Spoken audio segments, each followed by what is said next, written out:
Hola, ¿cómo están? Bueno, espero que bien.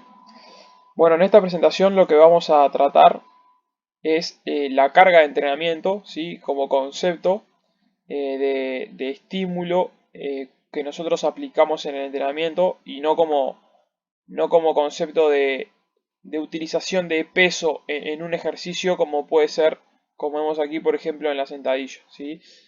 Vamos a ver el concepto de lo que es la carga, vamos a ver cómo influye en el metabolismo y vamos a ver también algunos ejemplos de cómo podemos utilizar diferentes herramientas y darnos cuenta qué magnitud o qué influencia sobre los diferentes organismos tiene esa carga que nosotros seleccionamos.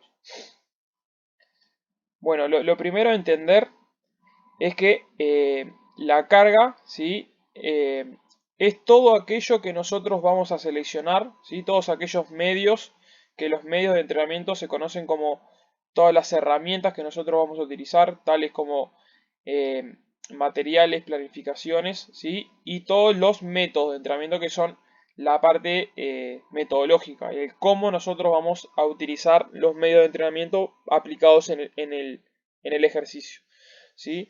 Entonces, entendemos que la carga es todos los medios y métodos de entrenamiento que nosotros vamos a aplicar sobre el organismo del individuo. Todo eso va a generar unas modificaciones, unas adaptaciones en el individuo. Y lo que es importante es que esa carga va a tener diferentes influencias, ¿sí? Como también generalidad, la carga tiene dos aspectos, uno externo y otro interno, ¿sí? El aspecto externo de la carga tiene que ver con la magnitud y el carácter del esfuerzo realizado, ¿sí? O sea, esto lo selecciona el entrenador, ¿sí? El aspecto externo, de qué forma va a influir y hacia dónde va el esfuerzo, ¿sí? Hacia qué organismo está dirigido. Ahora, más adelante vamos a ver los componentes de la carga que subdividen las características que puede tener una carga.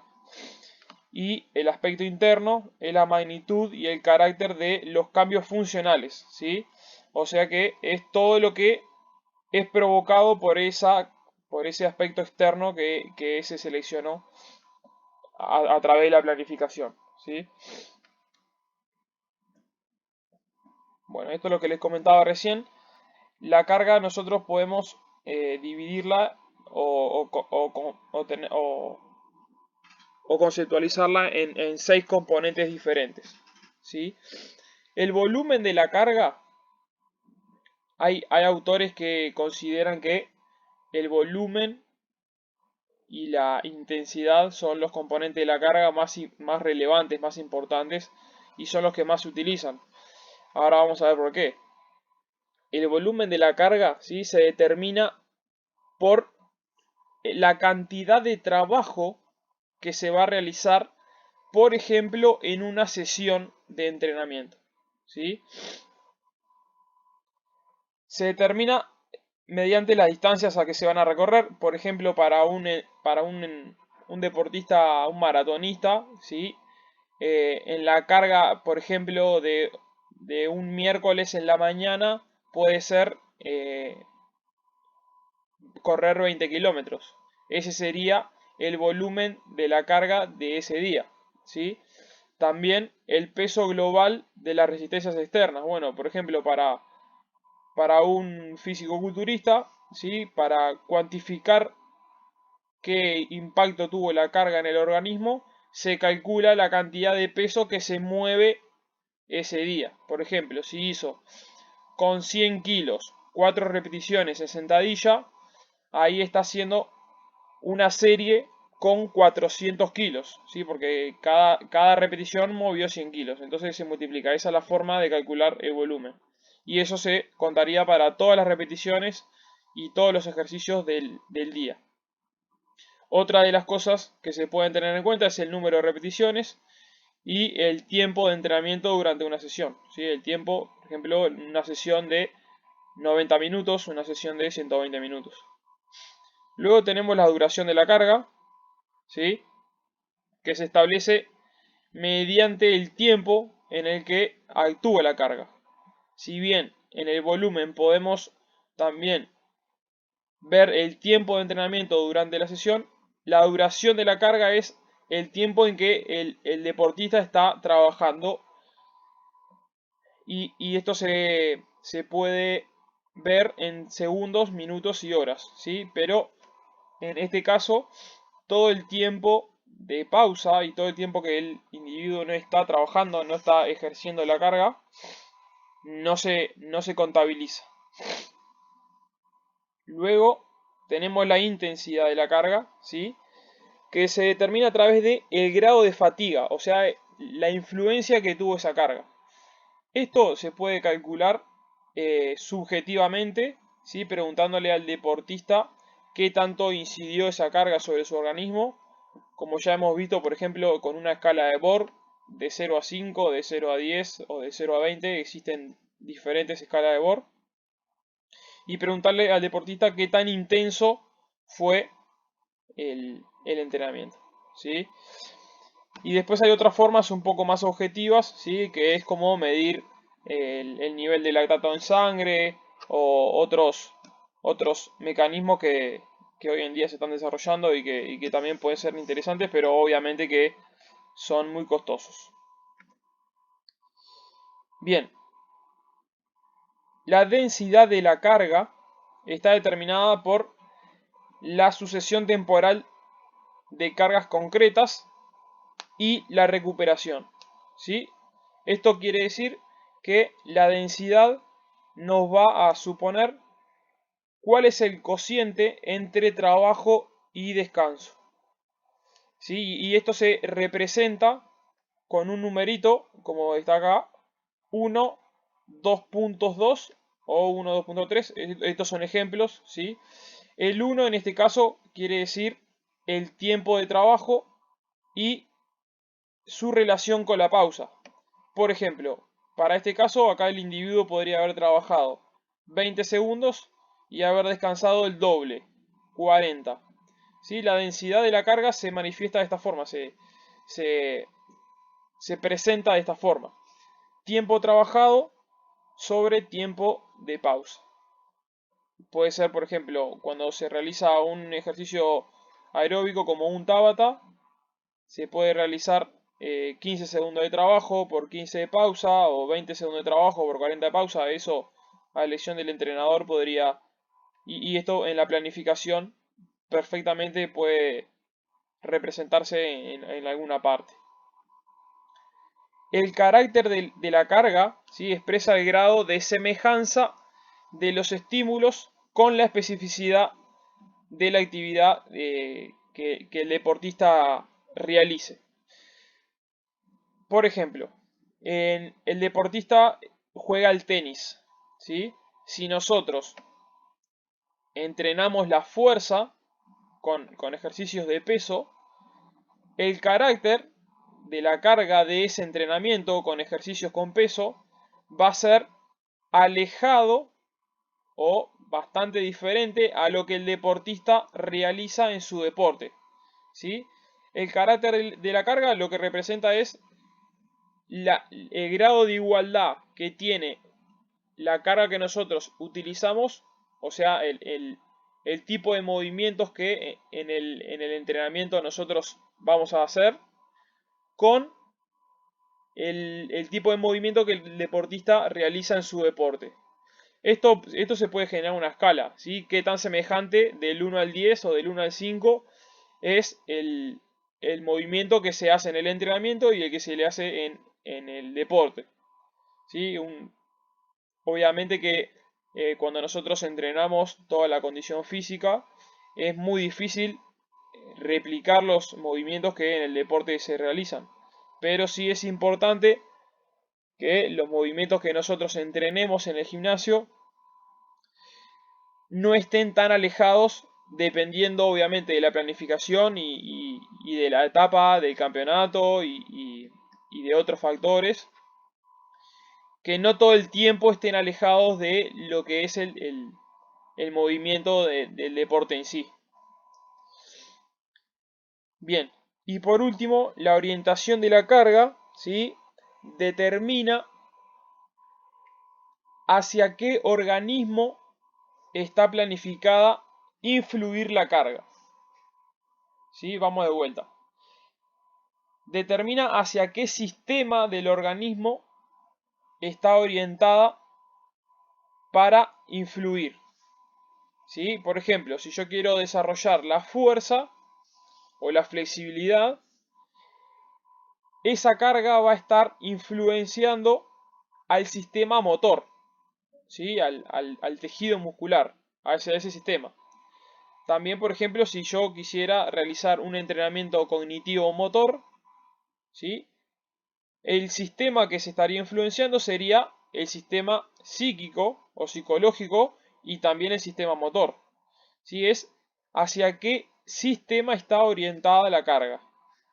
Obviamente que la mayoría de las veces nosotros vamos a orientar nuestro trabajo hacia el sistema muscular y hacia el sistema cardiovascular. ¿Sí? También al sistema psíquico como habíamos comentado recién. Bien, aquí vamos a ver un poquito cómo influencian las cargas y de qué forma se pueden influenciar las cargas en diferentes sistemas. Bueno,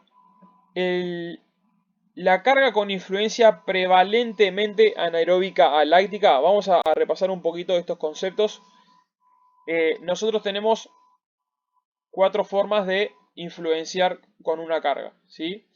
Y siempre esto se realiza prevalentemente o predominantemente. Nunca nosotros vamos a influenciar a un sistema únicamente solo por aplicar una carga. O sea, si yo quiero realizar un entrenamiento anaeróbico, ¿sí? Lo que estoy haciendo es influenciar predominante ese sistema anaeróbico. Pero siempre se va a desarrollar en menor medida otros sistemas que están eh, ajenos al mismo. Por ejemplo, el sistema aeróbico. Si yo hago un entrenamiento anaeróbico, seguramente el sistema aeróbico también funcione, pero en mucho menor cantidad.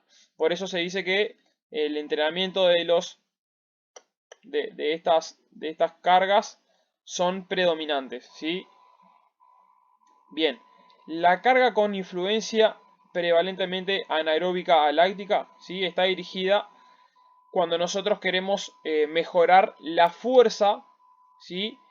Con la utilización de fibras de contracción rápida. Para nosotros entrenar la fibra de contracción rápida necesita un estímulo de las determinadas características. Yo no puedo salir a correr 10 kilómetros y entrenar las fibras de contracción rápida, sino que los ejercicios tienen que ser específicos para entrenar ese tipo de fibras, ¿sí? Bueno, para entrenar las fibras rápidas es importante realizar ejercicios que se ejecuten con una velocidad y una intensidad máxima, ¿sí? O casi máxima. Lo que implica una gran participación del sistema neuromuscular, ¿sí? A través de los impulsos nerviosos y de las grandes, altas y velocidades de contracción muscular. Y lo que se necesita para entrenar esas fibras se necesita también una gran pausa, ¿sí? Porque si nosotros queremos volver a utilizar toda esa cantidad de energía en tan poco tiempo, la pausa debe estar entre los 2 a 5 minutos. Esto va a depender del estado del deportista, de la experiencia que tenga para entrenar y muchos otros factores, ¿sí? ¿Qué tipo de ejercicios podemos utilizar para entrenar este sistema o la capacidad anaeróbica aláctica? ¿Sí? Son las aceleraciones y arranques de 30 a 100 metros.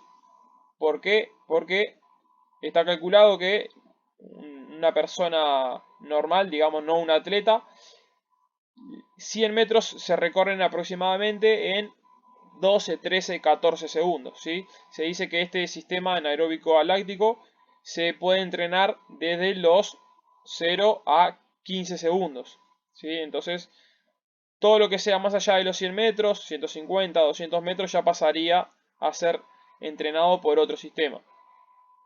Los multisaltos, ¿sí? Cuando nosotros realizamos pliometría, por ejemplo, las velocidades de contracción son muy altas, los lanzamientos de elementos pesados como Medicine Ball y los ejercicios básicos de fuerza a bajas repeticiones. Cuando nosotros entrenamos a una alta intensidad, por ejemplo en press de banca, sentadilla, dominadas, peso muerto, y realizamos pocas repeticiones, ¿sí? Como una, dos, tres repeticiones que estaríamos entrenando en la fuerza máxima, aquí estaríamos influenciando el sistema anaeróbico aláctico.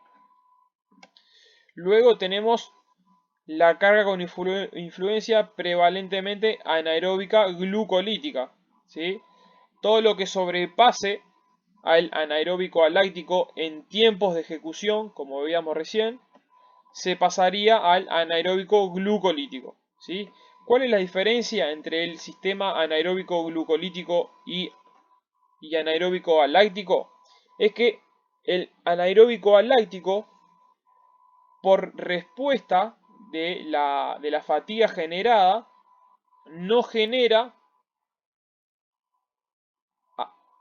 lactato, ¿sí? En la sangre. O sea, no libera lactato a la sangre, lo que no repercute en una gran fatiga a nivel del sistema muscular. Pero en anaeróbico glucolítico, por el tipo de sustrato energético que utiliza para generar el ATP, sí libera una gran cantidad de lactato en sangre y esto genera mucha mayor fatiga. Bueno, como vemos por aquí, los estímulos para entrenar este sistema anaeróbico glucolítico duran entre 10 y 40 segundos, lo que puede ser una carrera de 200 metros, 400 metros, ¿sí? Para deportistas, para atletas. También los intervalos de descanso deben ser un poquito mayores, de 3 a 5 minutos, ¿sí? Porque todo ese lactato que se libera en sangre y que genera fatiga debe removerse y darle tiempo para volver a realizar una ejecución o un ejercicio con buena calidad de movimiento. Bien, hablamos un poquito del lactato, ¿sí? El lactato, cuando realizamos este tipo de ejercicios, lleva una acumulación mayor o igual a 10 milimoles de lactato en sangre, ¿sí? Si nosotros observamos una escala de lactato, eh, aproximadamente el ser humano puede con ejercicios muy extremos y de mucha cantidad de acumulación de lactato, puede llegar hasta unos entre 17, 18 y 20 milimoles de lactato, ¿sí?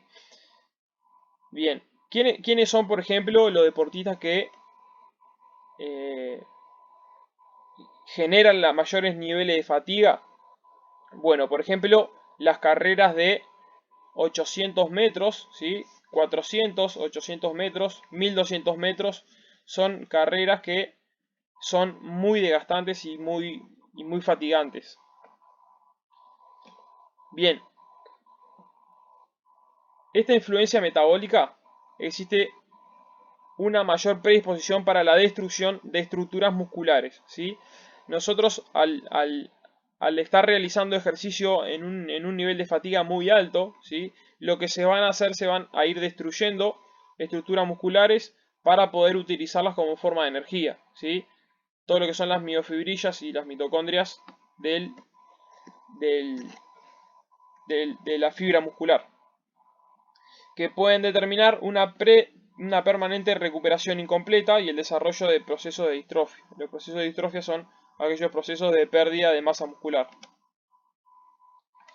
Bien, carga con influencia mixta, ¿sí? Aeróbica anaeróbica, como decíamos hoy, predominantemente se utiliza una, recién estuvimos viendo todos los que predominantemente utilizan el sistema anaeróbico, pero ahora vamos a ver alguna carga que pueda utilizar los dos sistemas, el sistema aeróbico y el sistema anaeróbico. Contempla estímulos que provocan un elevado consumo de oxígeno hasta el nivel del umbral anaeróbico. Aquí tenemos un concepto importante, ¿sí? Que es el concepto de la VAM o la VAM, ¿sí? La VAM, que es la velocidad aeróbica máxima. Aquí este concepto se utiliza mucho para corredores, ¿sí? En donde necesitan aumentar su consumo máximo de oxígeno, necesitan aumentar su velocidad a la que corren aeróbicamente, o sea, utilizan ácidos grasos y glucosa por vía aeróbica, o sea, con la utilización y con la presencia de oxígeno. ¿Por qué? Porque ese tipo de utilización de energía no genera tanta fatiga que como la utilización de glucosa a nivel anaeróbico, o sea que sin utilizar oxígeno, ¿sí? No lo hemos presentado, pero ustedes saben que el sistema aeróbico eh, se caracteriza por utilizar energía con presencia de oxígeno, ¿sí? Por oxidar grasas y oxidar glucosa y eso se utiliza como forma de energía. En el anaeróbico no se utiliza al oxígeno como parte de la utilización de energía, ¿sí? Entonces, la VAM, como decíamos hoy, es la velocidad que un individuo puede correr aeróbicamente. Entonces esto es muy importante para deportistas que corren velocidades y distancias largas, porque lo que nosotros queremos con ese deportista es que corra cada vez más rápido, pero siempre manteniéndose en el sistema aeróbico. ¿Sí? Estos ejercicios establecen las condiciones favorables para la saturación de oxígeno de las mitocondrias en las fibras musculares intermedias y rápidas. Su aplicación eleva notablemente la capacidad aeróbica del deportista, como decíamos hoy, con el concepto de la VAM. ¿Sí? Bien, y por último, la carga con influencia predominantemente aeróbica.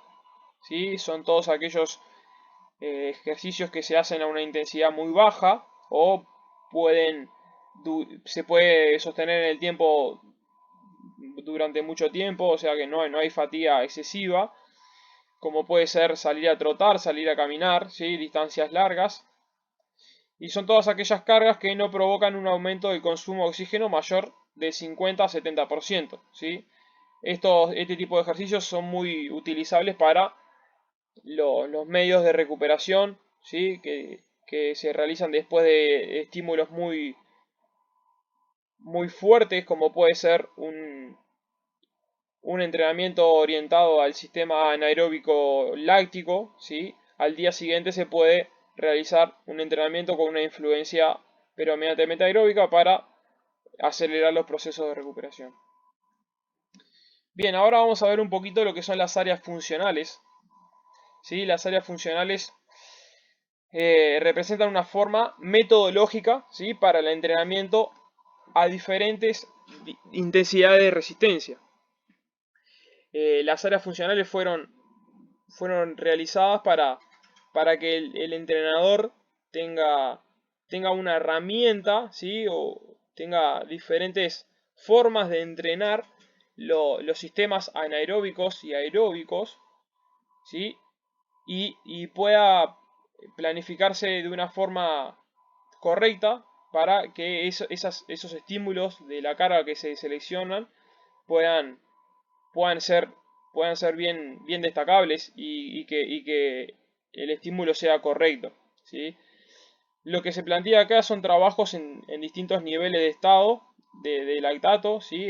Por ejemplo, las diferentes áreas funcionales tienen un gasto energético y una liberación de lactato diferente una con la otra, ¿sí? Por lo tanto, se provocan modificaciones cardiovasculares, respiratorias y metabólicas según el nivel de trabajo de exigencia que presenta la categoría del área funcional. Ahora lo vamos a ver un poco más gráfico con un cuadro.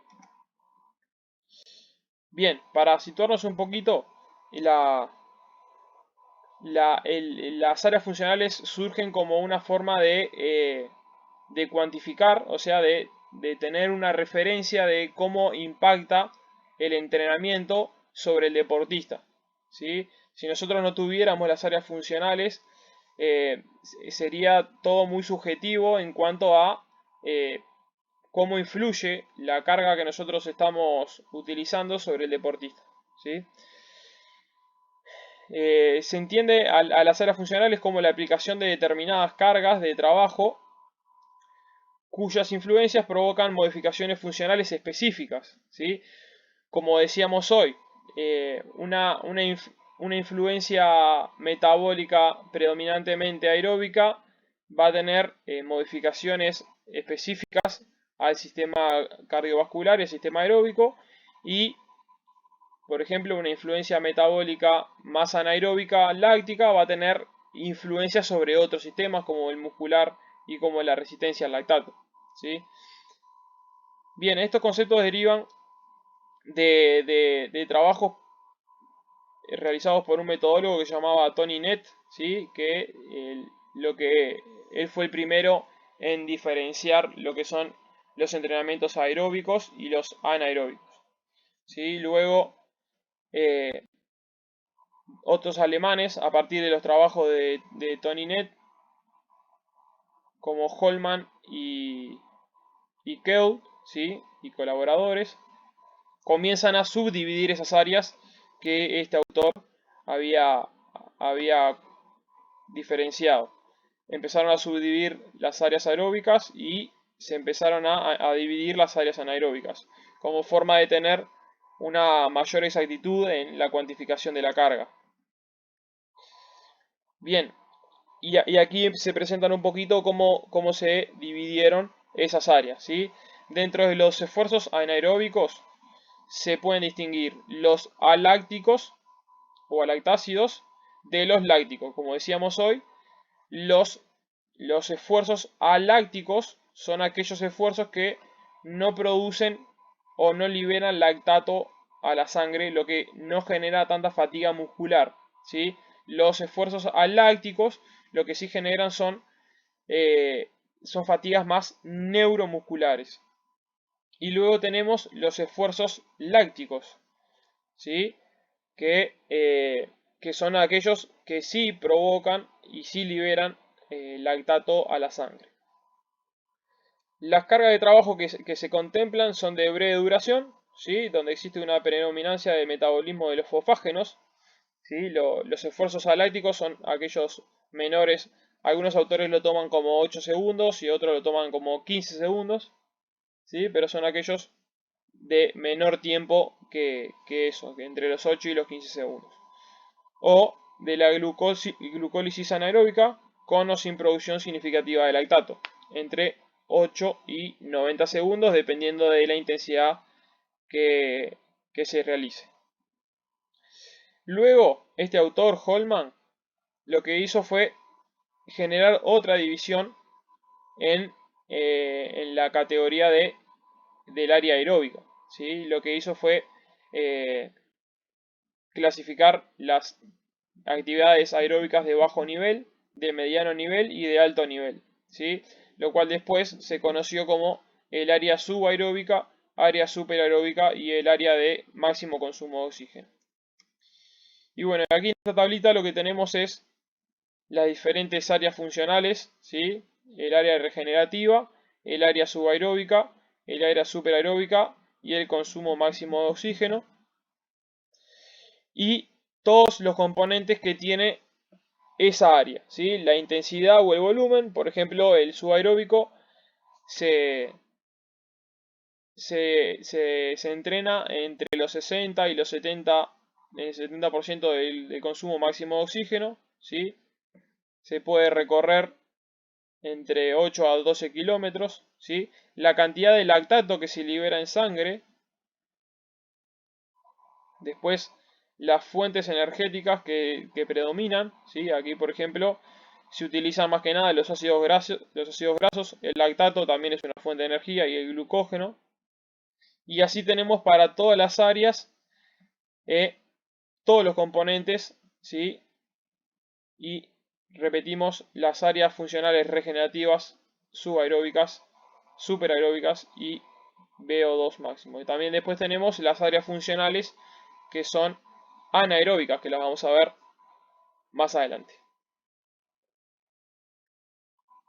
Bien, les voy a dejar, con esta presentación, les voy a dejar un archivo de Excel, ¿sí? Que tiene cómo se puede entrenar todas las áreas funcionales, ya sea las áreas funcionales anaeróbicas a lácticas, ya sea las áreas funcionales anaeróbicas lácticas y las áreas funcionales aeróbicas, ¿sí? Y ejemplos de entrenamientos o de estímulos que nosotros podemos seleccionar para aplicar con un grupo de deportistas o un grupo de personas y qué objetivos fisiológicos, o sea, a nivel metabólico, a nivel de metabolismo, qué adaptaciones genera cuando nosotros entrenamos de esta forma, ¿sí? Para poner un ejemplo, nosotros queremos entrenar la velocidad lanzada, ¿sí? La velocidad lanzada en una distancia entre 20 y 60 metros. Por esto es aeláctico, porque la cantidad de tiempo de ejecución es muy bajo como para generar niveles de lactato, ¿sí? Lo que tendría que seleccionar es un intervalo de, por ejemplo, de pausa entre 1 y 2 minutos, ¿sí? Realizar una serie de 3 o 4 repeticiones de una distancia de 20 a 60 metros con un descanso de 1 a 2 minutos.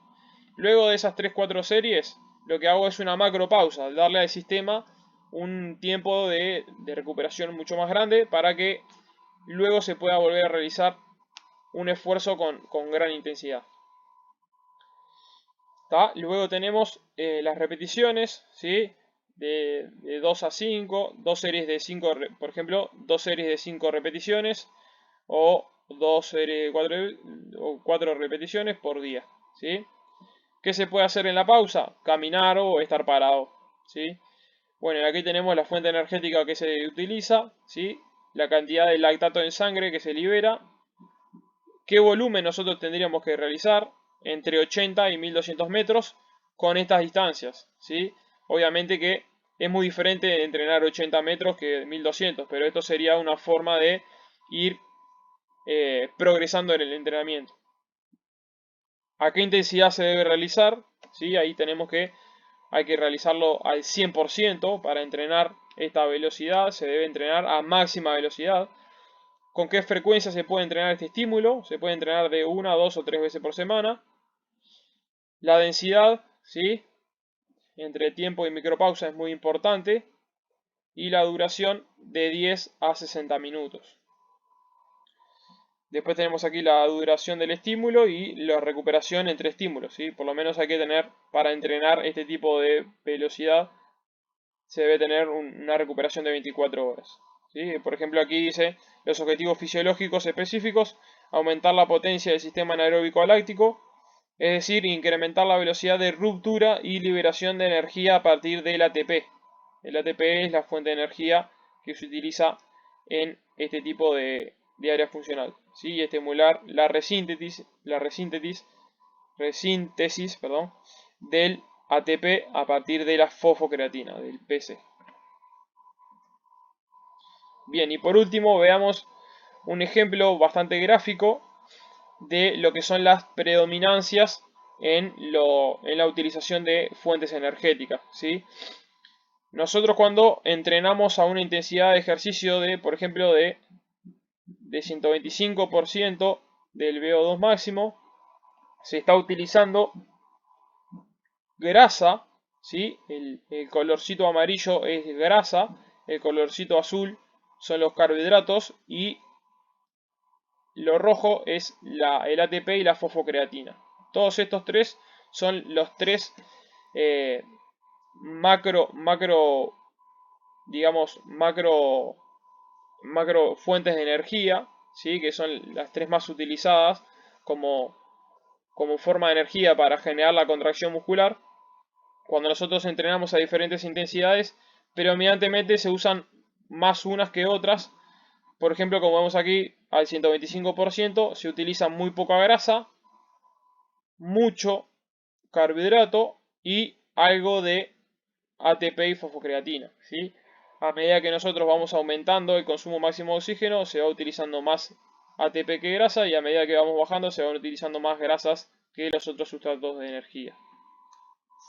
Bueno, y con esto terminamos la presentación. Cualquier duda me pueden escribir y a la brevedad estaré contestando. Muchas gracias y saludos a todos.